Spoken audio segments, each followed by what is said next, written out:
ถือมือผมไม่มีปัญหาเล่นไม่มีปัญหาคนสอบมีปัญหาแล้ว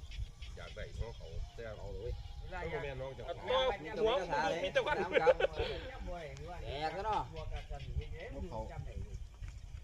หนีเลยนิ่ม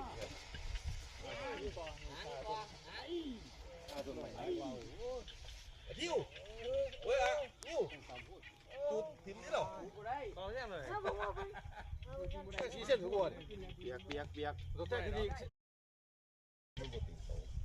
มันถือเนี่ยผมไม่มีปัญหาเล่นไม่มีปัญหาคนสอบมีปัญหาแล้วอยากได้ของเขาแต่เอาเลยต้องแม่น้องจะตัวหัวมีแต่วันแตกแล้วเนาะเขาหนีเลยนิ่ม